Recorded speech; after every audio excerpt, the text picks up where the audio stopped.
ọmọ Yorùbá ẹ gbà wá o, ẹ gbà wá, wọ́n tún ti fẹ́ bẹ̀rẹ̀ sí ní fi orúkọ Chief Sunday Igboho jáde. Ẹ gbà wá, ẹ gbà wá, ẹ gbà wá, ẹ gbà wá. Kí ló máa ń ṣe àwa ọmọ Yorùbá náà tó jẹ́ wípé tí a bá ti lè rí opportunity kékeré kan tàbí tí a bá ti lè rí pé ẹni yìí kò wọ́rì kò ṣe anything, the next thing ni wípé kọ́ bẹ̀rẹ̀ sí ní fi orúkọ ẹ̀ jáde. Bí mo yẹn bá ń sọ̀rọ̀ yìí, oríṣiríṣi àwọn èèyàn kan ti ń jáde tó ń pera wọn láàbùrò Chief Sunday Igboho, tó ń pera wọn lẹ́gbọ̀n Chief Sunday Igboho, tó ń pera wọn lọ́rẹ̀ẹ́ Chief Sunday Igboho, tó ń pera wọn ní ìkejì Chief Sunday Igboho. As a matter of fact, Chief Sunday Igboho nìkan ló dá dúró. Chief Sunday Igboho nìkan ló dá dúró. Anybody tó bá fẹ́ polówó ọjà ó polówó ọjà. Mo máa fi àwọn fídíò bíi 2 mẹ́ta kan wọ̀nyí. Títa àwọn èèyàn wa kan ní Mọdákẹ́kẹ́. Àní kẹ́ má promote ara yín. Ẹ jọ̀ọ́ nítorí Ọlọ́run.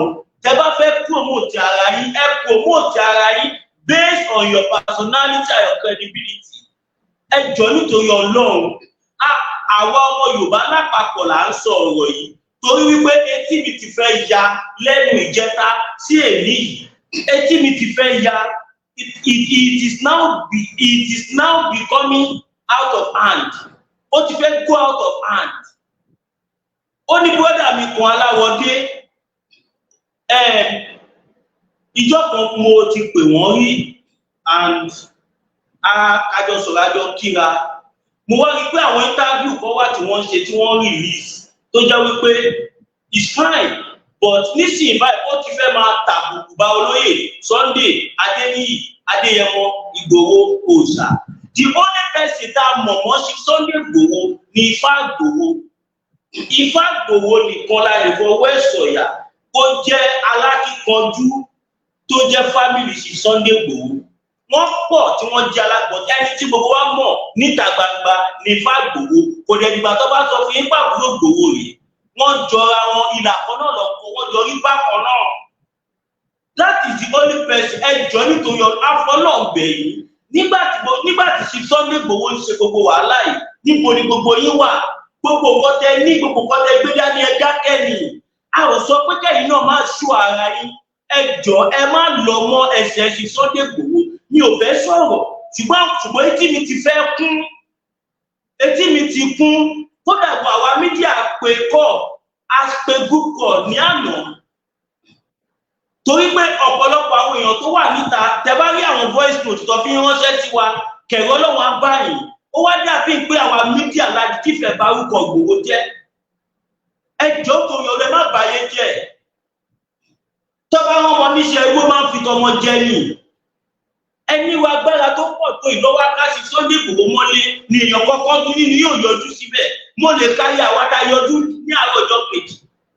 Níjọ́ tó wá káṣí Sunday Igboho mọ́lé ní òru mọ́jú Abẹ́òkúta ni mo wà. Àwa tí a yọjú sílé wọn nígbà tí ní ìdájíjọ́ ẹ̀ a lè kára wa.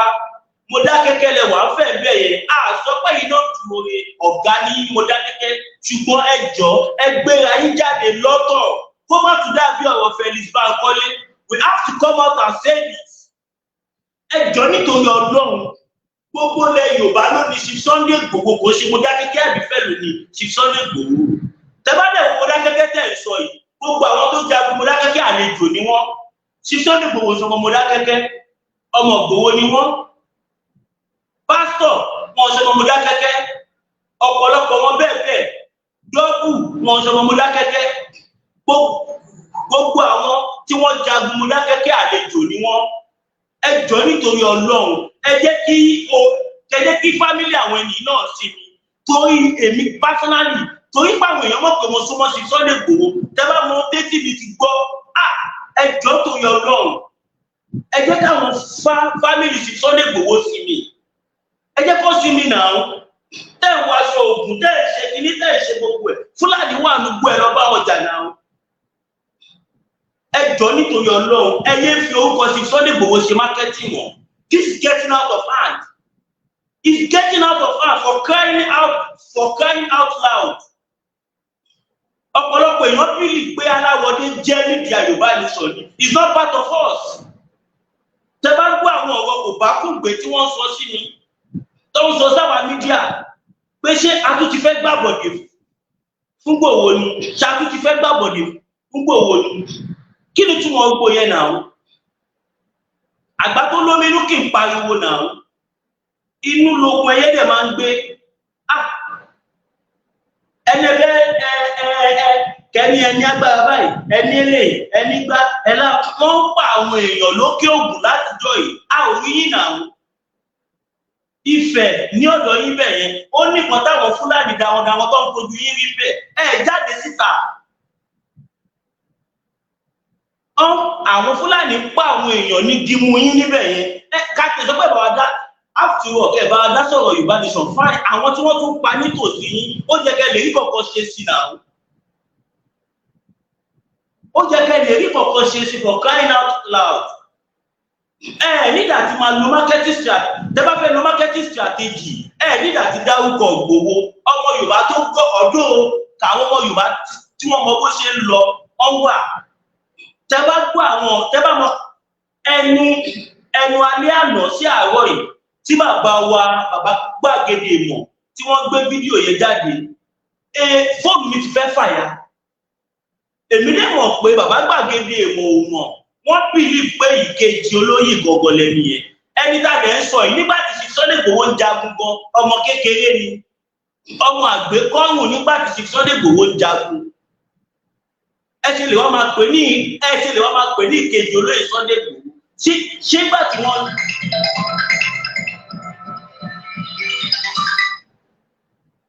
ló máa ẹjọ́ máa mú wa láìfù mú wa láìfù.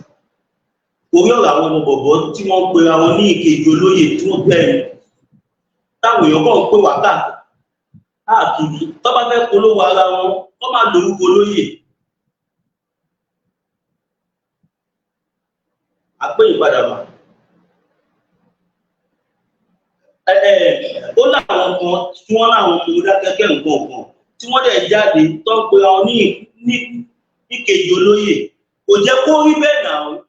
Ìgbà tó lóyè máa jáde, olóyè ò lọ orúkọ wọn mọ́ orúkọ anybody. Olóyè jáde gédégbé ni.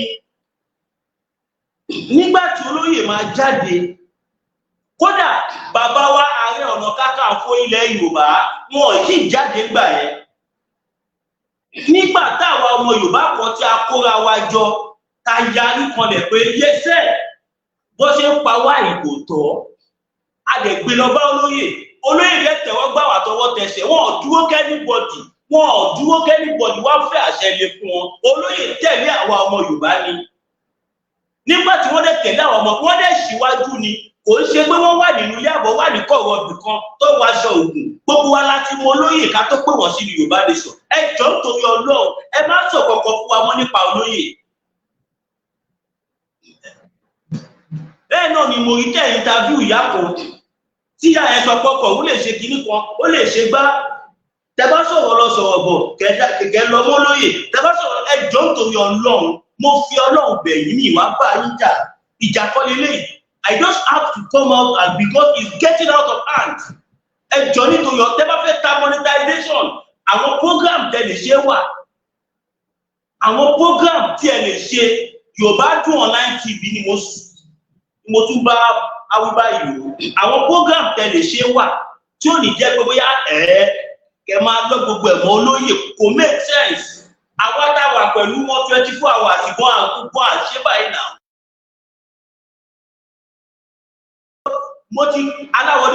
Mo ti pè yín ní one-on-one. Tẹ bá olóyè sọ̀rọ̀ ní fídíò call. Kẹ́ lè mọ̀ wípé kò kì í ṣe pé bóyá mi ìsúnmọ́ olóyè. Ẹ jọ̀ọ́ nítorí Ọlọ́run, àwọn fámìlì olóyè inú wọn ò dùn. Nítorí nǹkan tẹ́ ń ṣe yìí, ẹ jọ̀ọ́ nítorí Ọlọ́run, ẹ jáde kẹ́ polówó ara yín. Ẹ má lọ ẹni tì mọ́ olóyè lẹ́sẹ̀ mọ́.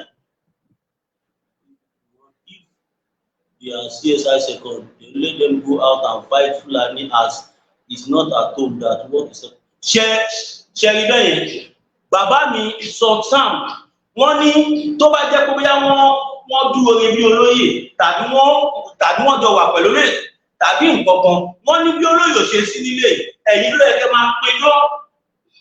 Àwa ló yẹ ká máa ròyìn yín, kò ṣẹ̀yìn ló yẹ kẹ́ máa ròyìn ara yín. ẹjọ́ ẹ wò àwa bẹ̀yìn ní báyìí àìtí wà jáde fún yín àwa fẹlẹ́ ìṣe ẹ̀bẹ̀ ni torí a mọ̀ pé gbogbo ilẹ̀ Yorùbá ló ní olóyè dẹ̀ kì í ṣe ẹran ilẹ̀ Yorùbá nìkan ẹran gbogbo ayé káàfàtà Ìgbòho òòṣà owó baba dámì ọmọ jọmọ lọ ọmọ nọmọ pa àjànàkú kọjá borí nǹkan fìrí tabarẹ́rin ká ní arẹ́rin ẹmu ẹkì ẹran bí òrẹ̀ kọ́ ń tẹ̀ ń ṣe ti fẹ́ máa jọ wípé bóyá wọ́n dẹ yín sí olóyè it is getting out of hand ẹ lọ kà àwọn kọ́mẹ́ǹtì tó wà lábẹ́ kíní tẹ̀ ṣe náà tó bá ń jẹ̀kú kó tán láwọ̀ wọ́n tó bá ń jẹ̀kú kó tán láwọ̀ wọ́n tún kí n gbọ́wọ́ ẹ̀ sí Yorùbá Dùn Online TV Yorùbá Dùn Online TV ẹjọ́ tó yọ lọ́run kẹ bọ́lẹ̀ lórí ẹ̀ kẹ má jẹ́ ká take any legal action tó bó lóye tẹ̀ ń wò is a property of ilẹ̀ Yorùbá. I can tell you that we can take a legal action honestly speaking ó ní àwọn committee tó wà pẹ̀lú olóyè ó ní àwọn tó ń ṣiṣẹ́ pẹ̀lú olóyè ó ní àwọn lawyers professors tí wọ́n fi ojoojúmọ́ ronú bí ilẹ̀ Yorùbá ti fẹ́ da gbogbo nǹkan tẹ̀ ń gbé jáde it has become a distraction ẹ jọ nítorí tẹ́ bá nífẹ̀ẹ́ ilẹ̀ Yorùbá ẹ jáde ẹ wọnú gbó ẹ lọ ṣe nǹkan tí olóyè ṣe then we will recognize all of you àwa mọ̀ pé Mọdákẹ́kẹ́ òkèrè tá a bá ń sọ olóyè ló gbé Mọdákẹ́kẹ́ síta náà tí olóyè ò bá fẹ́ jẹ́ kó mọ ìlú tó ń jẹ́ Mọdákẹ́kẹ́ tí ó bá dẹ̀ fẹ́ jẹ́ kí wọ́n mọ ẹ̀yin tẹ́ jẹ́ bàbá wa àti ìyá wa tẹ́ wà níbẹ̀ wọn ni máa dárúkọ lù yín pé wọ́n tiẹ̀ ń dárúkọ lù yín lásán ìpolówó ló jẹ́ kù yín ẹjọ́ torí Ọlọ́run afọlọ́ọ̀gbẹ̀yìn kí ni ìtì di distraction káwọn èèyàn ti ń pè wá lọ́tún lọ́sì wọ́n lè rò pé lára àwọn mídíà Yorùbá nation ní ẹjọ́ ẹ̀bẹ̀ sì là ń bẹ̀ báyìí we don't want to take any action ẹjọ́ torí Ọlọ́run ọmọ Yorùbá ní gbogbo wa àlè ní kẹ má sọ̀rọ̀ olóyè wọ́n tó bá ti di pé wọ́n wá aṣọ ògùn wọ́n wọ kínní kan wọ́n ṣe gbá wọ́n ṣàpá kò make sense mọ́ náà kò make sense ẹ̀yẹ Yorùbá ní náà ẹ̀ ń tù di Yorùbá síta gbogbo wa náà lè láwọn ti Felix Bankole gbogbo wa láwọn nǹkan tí Felix Bankole tó fojú wa rí gbogbo wa láwọn nǹkan tí Felix Bankole tó fojú wa rí lu múfẹ́ǹtì Felix Bankole tó jẹ́ pé tó bá ń sọ̀rọ̀ báyìí a máa yanjú fọ̀n tá a máa gbin ọmọ bọ́tà náà kọ́ a lot of people láti rí báyìí tí wọ́n jáde tó lọ́ra wọn mọ́lóyè tí ó pàdé end of the day à ń padà confirm pé olè ni wọ́n sọ pé lè lẹ́yìn sọ pé irú ẹ̀ ní ṣùgbọ́n àkànfẹ́ mú nǹkan bẹ́ẹ̀ yẹn mọ́ ni ẹ lè jáde síta kẹ polówó ara yín fine àìmọye àwọn fídíò yín tí mo lè gbé jáde tó jẹ́ pé yìí gan tẹ́ bá rí gan ẹ máa fìlà ṣe tí tẹ́yìn tàbí ìyá kan tẹ́yìn tọwọ́ bọ̀ lẹ́nu tí bí wọ́n ní bí òótọ́ ni nobody knows a warrior don't talk much. tí bá sọ iye kọ́ọ̀tì mo ti rìsíìfù fún yín ní ẹnu ìjẹta sí èmi ó kúrò ní ṣeréṣeré mi ìkọ́kọ́ fẹ́ sọ̀rọ̀ ẹ pè mí lánàá àpò make sense now mo pè yín pé ìbí abẹ́ẹ̀mẹ́rin ẹ̀ pé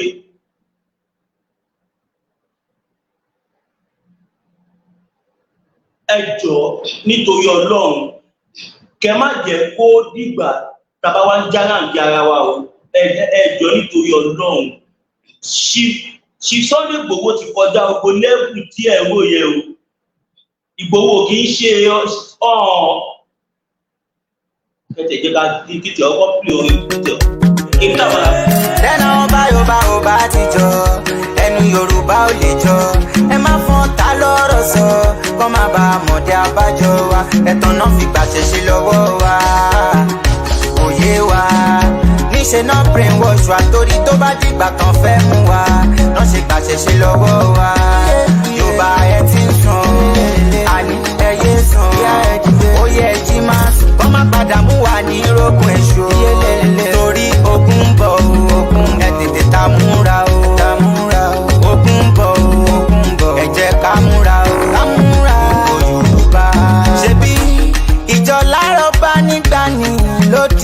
ọba ẹ̀yin ọba wa ṣe bẹ́yìn náà ni bàbá wa ẹ má lajú yín sílẹ̀ kájèjì kó gba ilẹ̀ wa kàn yé pa àwọn èèyàn wa lójú yín ẹ jẹ́ kó bá padà sáyé ọba káṣe kan lè padà sẹ́nu ọba olóṣèlú gbọ́dọ̀ máa gbàṣẹ ọba ṣèbí yẹn gangan náà pè níjọba ó ti pẹ́ tí Yorùbá ti fẹnu ṣe ó yẹ kúrò lóko eré lọ́wọ́ yìí ẹ dúró dédé kí tẹ́nàtì má padà lé onílé Yorùbá ẹ ti ń sùn àní ẹ yé sùn ó yẹ ẹ ti máa sùn kọ́ má padà mú wa ní rógun èso lórí ogun bọ̀ ẹ tètè ta múra o ogun bọ̀ ẹ jẹ́ ká múra o Yorùbá ìjà yìí kì í ṣe ìjà Sunday Igboho ṣá nìkan ìjà gbogbo Yorùbá ó yẹ dìde ẹ̀yin alágbára àsìkò ti tó wọn kì í sọ fáfọ́jú kójú ń rọ̀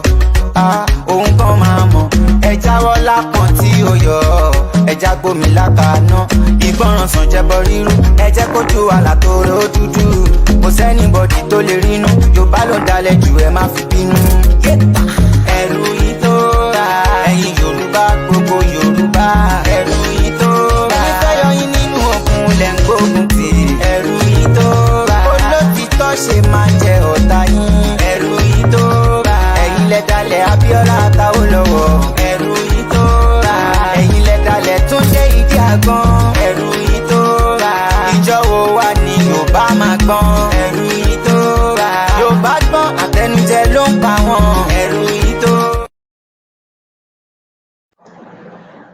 ṣèbẹ́yìn náà gbọ́ nǹkan tí olórin yẹn sọ olórin yẹn ní ìjálẹ̀ Yorùbá kò ń ṣèjà Ìgbòho nìkan ẹ̀yin náà lè dá sí i kí wúmà yìí sí mi ìfẹ́ máa tún ọwọ́ tẹ̀wọ̀ wúmà yìí àti máa yìí ọ̀rọ̀ tí wọ́n sọ nínú fídíò yìí èèyàn gbọ́dọ̀ máa tún play síta èèyàn gbọ́dọ̀ máa tún play síta èèyàn gbọ́dọ̀ máa promote irú ẹ̀ nǹkan tí màá yìí sọ àtìyá yìí ohun tí wọ́n sọ èèyàn gbọ́dọ̀ máa tún play síta ó dàbí ìgbà tí àgbà tí ó lómi inú bá ń pariwo ni àgbà yín dẹ̀ lè lómi nínú ṣùgbọ́n bẹ́ẹ̀ ṣe ń ṣe yìí kò ní jẹ́ káwọn èèyàn take yín serious ẹ wo olóyè Sunday Igboho wọn kì í sọ̀rọ̀ let your work speak in silence and let your victory speak loud kò sẹ́ni tó ń dì yín lọ́wọ́ mú pépépé ẹ má polówó ara yín ṣùgbọ́n ẹ jọ̀ọ́ nítorí Ọlọ́run ẹ má lọ olóyè wọn mọ́ olóyè tẹ́ mọ̀ lánàá ó ti yàtọ̀ sí olóyè tẹ́ mọ̀ nísìnyí bàbá wa bàbá Ọládùúà kábíyèsí bàbá o kábíyèsí bàbá o kábíyèsí bàbá o bàbá mo kí yín lógúnlógún mo kí yín lọ́gbọ̀nlọ́gbọ̀n bàbá Ọládùúà ẹ jọ̀ọ́ bá wa sọ fún Mr. Aláwọ̀dé tó ní online Yorùbá TV pẹ̀lú àwọn kọ̀ọ̀kan tí wọ́n jọ grant interview pé kó jọ̀ọ́ nítorí Ọlọ́run kó máa ń sọ kankan fún wa mọ́ nípa olóyè kò sí nǹkan tẹ́ fẹ́ sọ nísìn tí àwa ta súnmọ́ wọn ò mọ̀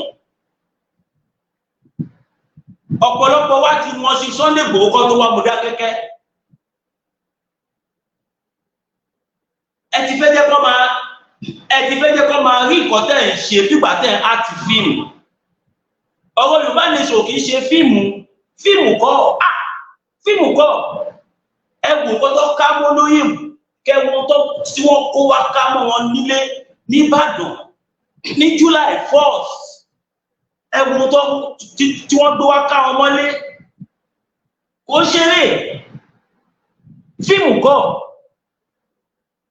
close to 1,000 men more than 500 Ilios tó lọ bí 500 sí 700 amọ̀tàǹkì náà kọ́ amọ̀tàǹkì lọ bí omi patrol máa ń lọ bí ilẹ̀ bí ẹni wọ́n tún gbé drone wá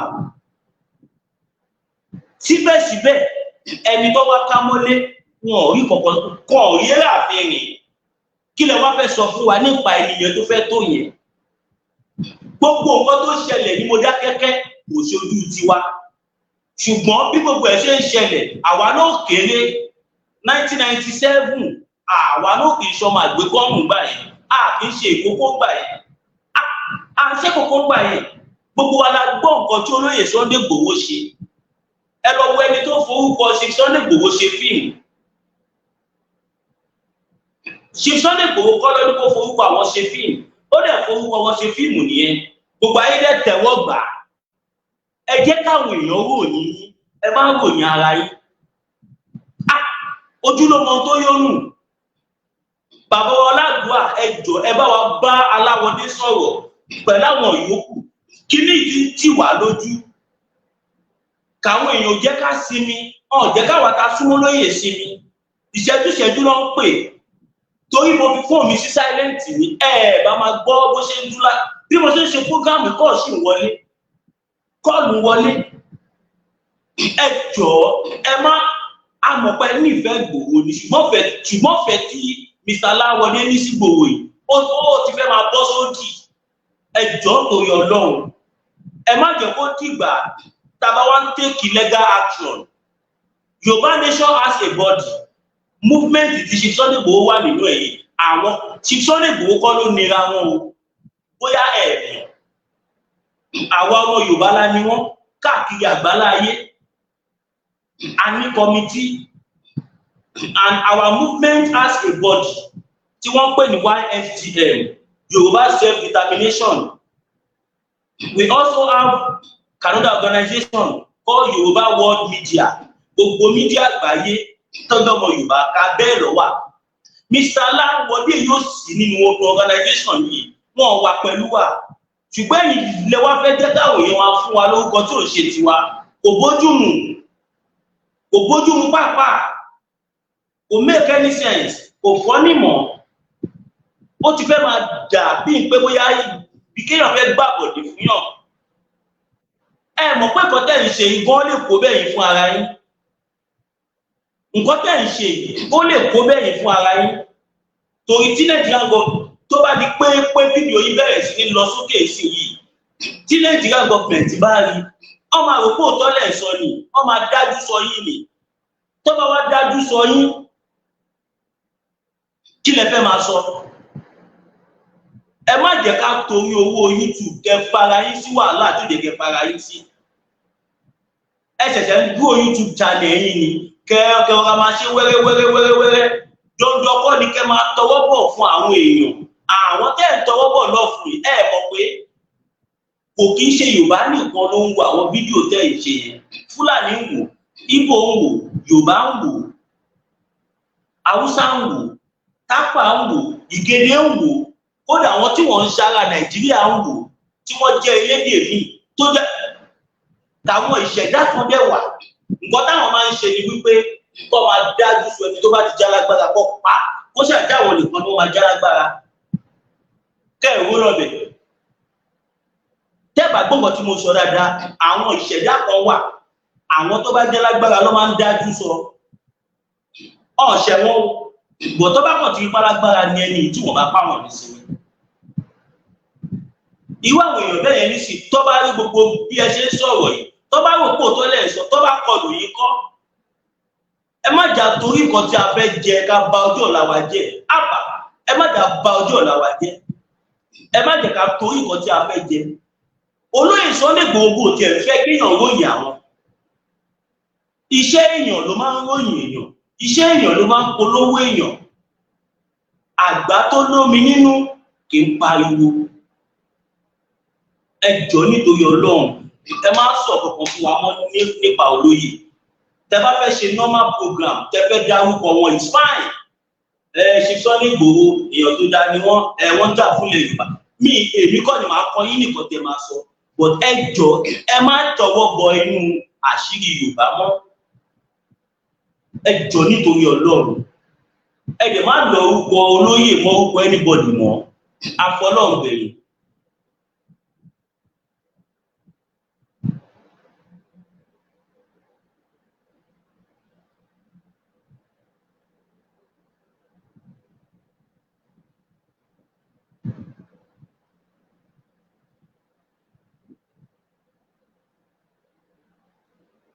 Olúwa dúró tì mí, Olúwa ló lè ṣe àkàndé. Inú ẹ̀wù kọ̀tẹ̀ táì, ojú òde tì mí. You are not ashamed of that speech. Báwo ni èèyàn kan ṣe máa sọ fún yín pa ti gba ilẹ̀ Yorùbá? Àìtí gbà á. Ẹni tó sọ tẹ gbọ́ lẹ́nu ẹ̀, ọpọlọ ẹ lọ́ọ̀nì. Ẹ jẹ́ ká fìyẹn sí ẹ̀gbẹ́ kan. Brọ́dà mi Aláwọ̀dé, mi ò bá yín jà o. Bọ̀ mi ní parọ́ fún yín, ẹnu tí ń kún yín jù. Ẹ jọ̀ọ́, kẹ́gbẹ́ bá wa dẹ̀ wálẹ̀. Tí n bá gbórúkọ Sunday Igboho àyà mi ò tún jáde. Kò sí nǹkan kan. Òtútù ó mú mi pẹ̀lú. Òtútù tí mo ẹ. Ọ wá parọ́ pé òrírò ẹ̀rí kọ́. Látijọ́ tí wọ́n ti bí mi rírò ẹ̀ rí. Níjọ́ tí mo gbọ́ pé Sunday Igboho ń tún lọ Ògùn State báyìí. Níjọ́ náà mi ò lè sùn. Ẹ lọ níṣẹ́ ọlọ́sí ọmú.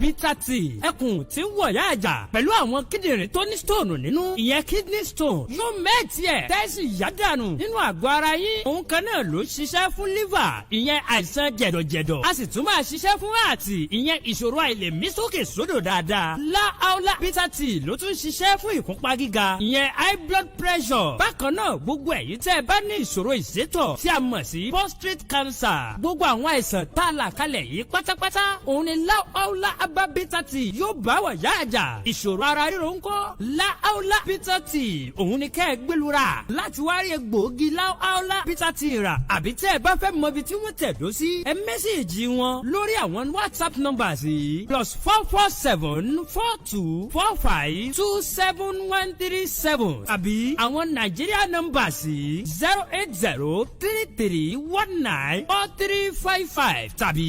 08026265000 kò bára rí ẹ̀rí inú ẹ̀jẹ̀ ti kàn jẹ̀gbọ̀n lọ́wọ́ láàólà bitter tea gbẹ̀lura kò rí yàtọ̀ bẹ̀. Wo comment tẹnìkan ní I have supported this story than all that is happening now. Ṣé wá rí báyìí? Kìrù yín báyìí ló jẹ́ káwọn èèyàn máa rò pé wọ́n á ti fíìmù. Yorùbá nation kì í ṣe pé wọ́n á ti fíìmù afọlọ́ọ̀bẹ ẹ jọ̀ọ́ nítorí Ọlọ́run. Tẹ́ bá fẹ́ tajà ẹ má forúkọ lórí ìtajà.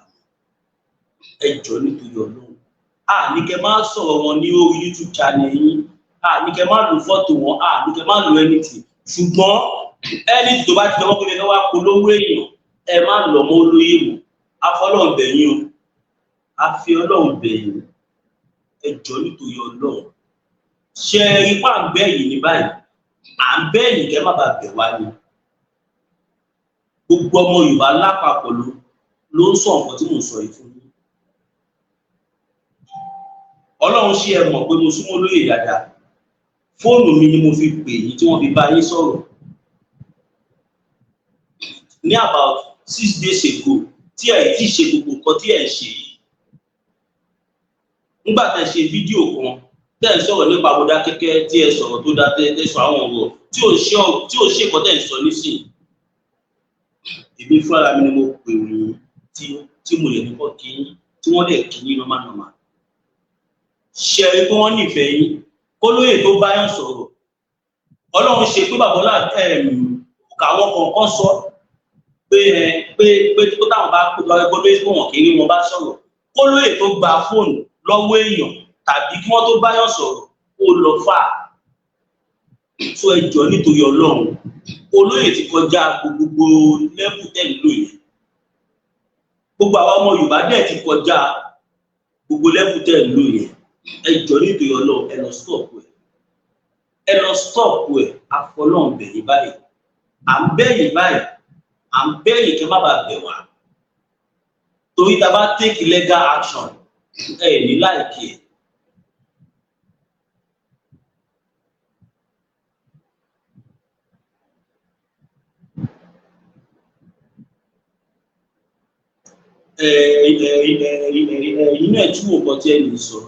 The mistake are those ones that call themselves media. Àwọn ló ń fọ́ lárú ọfẹ ní lúlú pọ̀ mọ́ sápà sẹ́rí ẹ jẹ́ káwọn èèyàn máa rò pé kí safety ni wá ẹ̀yin dúró fún wa Nàìjíríà Yorùbá dùn online TV ni mo sọ báyìí o wọ́n Nàìjíríà lẹ́wà fún Yorùbá nation àwa wà fún àbáyíjà brother wa nìyí ṣùgbọ́n tá bá ti fẹ́ máa ṣe nǹkan tó máa pa wá lára tàbí tó máa fẹ́ máa mú stain ìgbà olóyè because ẹni tẹ́ gbé síta tẹ́ sọ̀rọ̀ ẹ̀ nísìn tó bá tún bẹ̀rẹ̀ sí ni máa hùwà bíi ti Bánkọ́lé nǹkan táwọn èèyàn máa sọ ni wípé nígbà tó jáde ṣólóyè sọ̀rọ̀ nǹkan tó ọ̀pọ̀lọpọ̀ àwọn èèyàn sọ nípa ti Bánkọ́lé nìyẹn pé nígbà tí Bánkọ́lé jáde tó sọ oríṣiríṣi tó ń lọ́ra ẹ̀pọ̀ mọ́ lóyè ṣólóyè jáde sọ pé àwọn ò mọ̀ rí òun kí irú ẹ̀ má bàa tún ṣẹlẹ̀ bí mo ṣe wá sọ tí mo sọ yìí Chief Sunday Igboho náà ò ní ẹnì kejì the only person tó jẹ́ èèyàn wọn tó jẹ́ second in command wọn tó lè jẹ́ ní tí wọ́n jọ wà láti kékeré ní ọmọ ìyá wọn tí wọ́n jọ bí Ifá Igboho tí ó lè ṣe ẹni tí ó mọ̀ wọn odò àgbéwà kọ́ nígbẹ́ ọ̀dàlẹ̀ God bless you all.